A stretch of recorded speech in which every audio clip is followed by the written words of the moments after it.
Hello दोस्तों, अंजना के channel में आप सभी का हार्दिक स्वागत है। तो आइए दोस्तों, आज हम जानते हैं महाभारत काल में दोस्तों भगवान कृष्ण ने अर्जुन से कहा कि पूजा के लिए फूल ले आओ। अर्जुन कदली वन में पहुंच गया पूजा के लिए फूल लाने।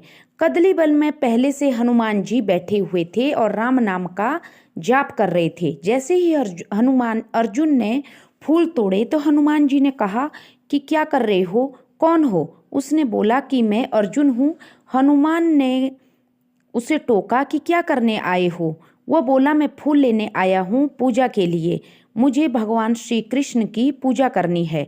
हनुमान जी बोले कि ये तो चोरी के फूल हुए, ये तो चोरी करके ही तुम फूल लेकर जा रहे हो। तुम्हें फूल लेने से पहले पूजा के लिए फूल चाहिए थे तो पहले पूछना चाहिए।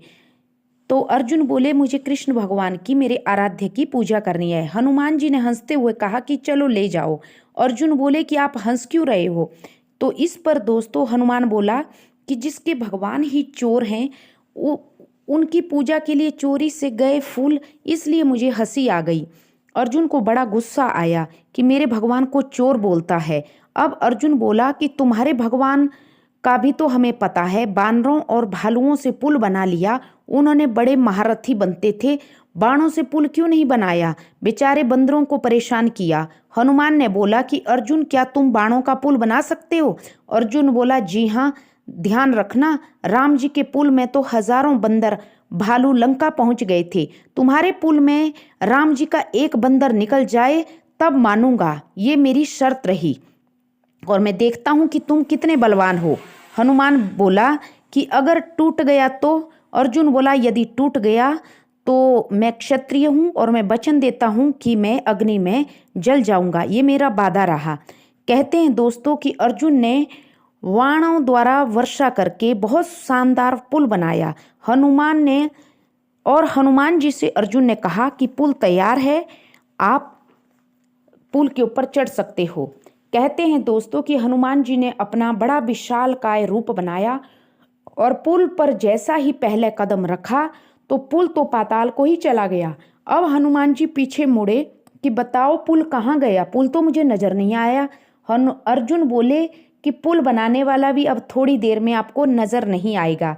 अर्जुन लकड़ी इकट्ठा करने लगे, मरने की तैयारी करने लगे। हनुमान जी ने रोका कि ऐसा मत करो, जिंदगी बहुत कीमती है।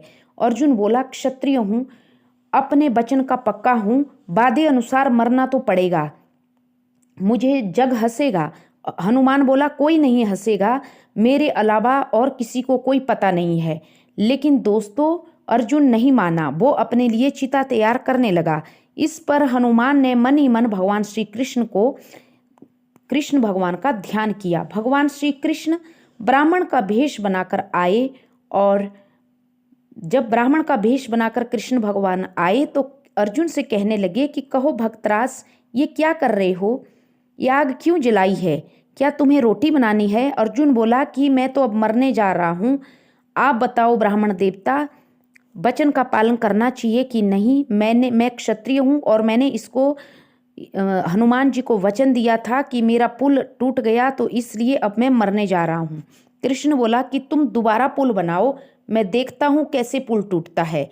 अर्जुन ने दोबारा पुल बनाया और हनुमान ने दोबारा अपना शरीर बड़ा किया। अब कृष्ण भगवान देखते हैं कि ये तो दोबारा पुल टूट ही जाएगा। अब भगवान कृष्ण ने कच्छप का रूप धारण किया और बाणों के पुल के नीचे खड़े हो गए कि पुल टूटना नहीं चाहिए। हनुमान जी पुल पर चढ़कर पार कर गए, लेकिन जब नीचे देखा तो हनुमान जी मुस्कुराए और कहा कि अच्छा, इसका भगवान नीचे खड़ा है भक्त को बचाने के लिए। अब हनुमान जी बोले कि चलो मैं हारा, बताओ मुझे क्या करना है। भगवान कृष्ण बोले कि अभी नहीं, बाद में। कहते हैं दोस्तों कि महाभारत युद्ध के वक्त श्री कृष्ण ने अर्जुन जी को बोला था कि चलो हनुमान जी के पास सहायता मांगने, लेकिन अर्जुन बोला कि मैं तो नर हूं, मैं एक बानर से सहायता क्यों मांगूं। इस पर दोस्तों भगवान श्री कृष्ण ने कहा कि नर तो भगवान राम भी थे, फिर भी वो हनुमान के बिना सफल नहीं हुए, इसलिए हनुमान से तुम्हें मदद मांगनी ही पड़ेगी। भगवान कृष्ण और अर्जुन हनुमान जी के पास जाते हैं और हनुमान जी दोस्तों, हनुमान जी अर्जुन के रथ पर ध्वजा के रूप में महाभारत युद्ध में रहे। जो अर्जुन के रथ के ऊपर ध्वजा थी उसके रूप में हनुमान जी रहे। अर्जुन का तो दोस्तों बहाना था, भगवान कृष्ण को तो गीता का पाठ हनुमान को सुनाना था, क्योंकि रामायण काल में तो वो सुना नहीं पाए, तो इसलिए द्वापर युग में उन्होंने अर्जुन के बहाने से अपने प्रिय भक्त हनुमान जी को गीता का पाठ पढ़ाया। दोस्तों, कहते हैं कि जब कर्ण तीर चलाता था तो अर्जुन का रथ हिलता नहीं था, परंतु जब अर्जुन तीर चलाता था तो कर्ण का रथ 3-4 कदम पीछे चला जाता था।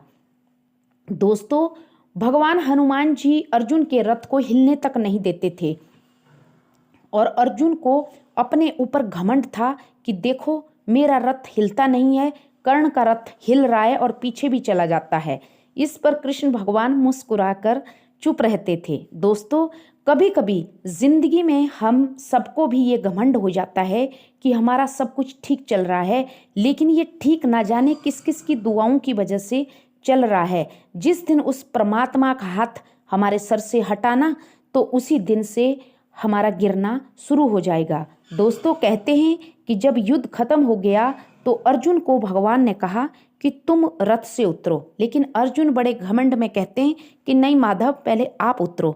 भगवान कृष्ण ने अर्जुन को जबरदस्ती रथ से नीचे उतारा और बाद में भगवान श्री कृष्ण स्वयं रथ से नीचे उतरे और बाद में तीसरे में भगवान श्री कृष्ण ने हनुमान जी को इशारा किया कि हनुमान जी आपका धन्यवाद, अब आप भी रथ से हट जाएं। कहते हैं दोस्तों कि जैसे ही वीर बजरंगबली रथ की ध्वजा के रूप में से वहां से रथ से हटे, एकदम बहुत बड़ा पटाखा जैसा होता है और उस रथ के चिथड़े उड़ जाते हैं।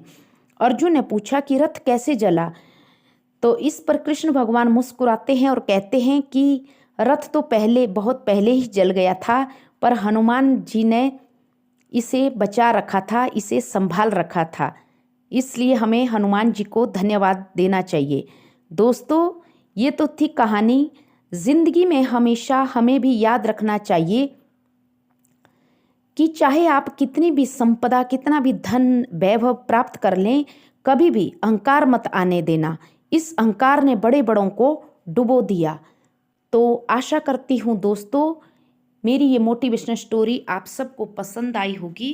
तो please subscribe my channel. Thank you.